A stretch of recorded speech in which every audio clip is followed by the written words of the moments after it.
Hi friends, என்னோடய ஸ்டைலில் tomato rice குக்கரில் எப்படி செய்யலான்னு பார்க்கலாமா? குக்கர் சூடானதுக்கப்புறம் தேவையான அளவு ஆயில் ஊற்றிக்கோங்க. அதில் வந்து பிரியாணி ஸ்பைசஸ், பட்டை, கிராம்பு, அந்த ஸ்டாரு, பிரியாணி இலை, அப்புறம் கொஞ்சம் சோம்பு எல்லாம் போட்டு நல்லா பொரியட்டும்.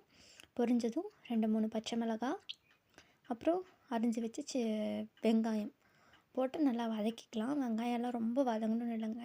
இது வந்து தக்காளி சாதம் ரொம்ப சீக்கிரமாக செஞ்சிடலாம்.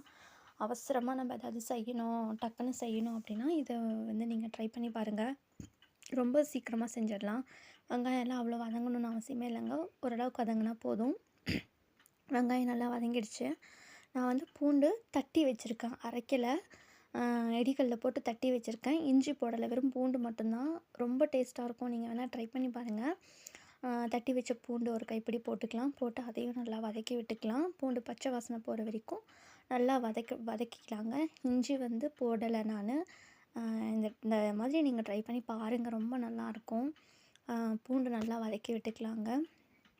நல்லா வதங்கட்டும். நல்லா வதக்கின பிறகு நான் வந்து தக்காளி அரைஞ்சி வச்சுருக்கேன். தக்காளி வந்து கொஞ்சம் எக்ஸ்ட்ராவே போட்டிருக்கேன். ஏன்னா இது டொமேட்டோ ரைஸுங்கிறனால தக்காளி கொஞ்சம் நான் அதிகமாகவே போட்டிருக்கேன். தக்காளியும் போட்டு நல்லா மசிகிற வரைக்கும் நல்லா வதக்கி விட்டுக்கலாங்க. நான் வந்து இன்றைக்கி ரேஷன் அரிசியில் தான் செய்கிறேன். நாங்கள் எப்போதுமே ரேஷன் அரிசி தான் சாப்பிடுவோம். ரொம்ப நல்லாயிருக்கும்.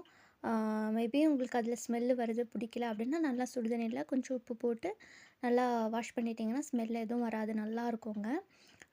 தக்காளியில் வந்து கொஞ்சம் மஞ்சள்தூள், கொஞ்சோண்டு மிளகாத்தூள், இது மட்டும்தான் மசாலா. வேறு எந்த மசாலாவும் நான் சேர்க்க போகிறதில்ல. ரொம்ப சூப்பராக இருக்கும். வெறும் மிளகாத்தூள், மஞ்சள்தூள் மட்டும் போட்டு நல்லா அந்த தக்காளி மசிகிற வரைக்கும் நல்லா வதக்கி விட்டுக்கலாங்க.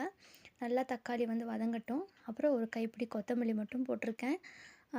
போட்டு எல்லாமே ஒன்று சேர்ந்து வர வரைக்கும் நல்லா வதக்கி விட்டுக்கலாம். தக்காளி கொஞ்சம் நல்லா மசிகிற வரைக்கும் வதக்கிக்கலாம். அப்போ தான் நல்லாயிருக்கும். நல்லா தக்காளியை குத்தி குத்தி விடுங்க. நல்லா அதுக்குள்ளே இருக்கிற ஜூஸ் எல்லாம் இறங்கி நல்லா தோல் பிரிஞ்சு வர வரைக்கும் அந்த தக்காளி நல்லா வேக வச்சுக்கலாம். நல்லா வேக வச்சுட்டு தேவையான அளவு தண்ணி ஊற்றிக்கிறேன் நான். அளவு தண்ணி நான் எடுத்து வச்ச அரிசிக்கு தகுந்த மாதிரி ஊற்றிக்கிறேன். நீங்கள் எடுத்து எந்த அரிசி எடுக்கிறீங்களோ அதுக்கு தகுந்த மாதிரி ஊற்றிக்கோங்க. ரேஷன் அரிசியில் இந்த சாப்பாடு ரொம்ப டேஸ்ட்டாக இருக்கும். நீங்கள் ஒரு டைம் ட்ரை பண்ணி பார்த்துட்டு எப்படி இருக்குதுன்னு கமெண்ட் பண்ணுங்கள். நீங்கள் எங்கேருந்து இந்த வீடியோ பார்க்குறீங்க அப்படிங்கிறத சொல்லுங்கள் ஃப்ரெண்ட்ஸ். ப்ளீஸ் மறக்காமல் சேனலை வந்து சப்ஸ்கிரைப் பண்ணிவிடுங்க.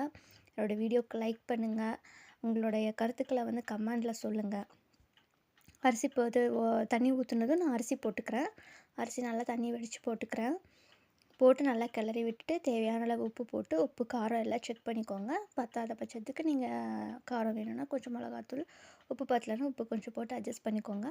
நல்லா கிளறி விட்டு குக்கர் மூடி போட்டு கரெக்டாக 2 விசில் வச்சு நான் இறக்கிட்டேன். ரொம்ப அருமையாக வந்துருந்துச்சு. அடி பிடிக்காமல் குலையாமல் ரொம்ப உதிரி உதிரியாக நல்லா இருந்துச்சு. சுட சுட சாப்பிடும்போது அவ்வளோ டேஸ்ட்டாக இருந்துச்சு. இதுக்கு ஒரு வேக வச்ச முட்டையோ இல்லை ஊறுகாவோ எது வச்சு சாப்பிட்டாலும் நல்லாயிருக்கும். நீங்கள் வேணால் அது ட்ரை பண்ணி பார்த்துட்டு எப்படி இருந்துச்சுன்னு சொல்லுங்கள். வீடியோ பார்த்ததுக்கு ரொம்ப ரொம்ப தேங்க்ஸ். மறக்காமல் ப்ளீஸ் மறுபடியும் சொல்கிறேன், ஒரு சப்ஸ்கிரைப் பண்ணிவிடுங்க ஃப்ரெண்ட்ஸ். தேங்க்யூ.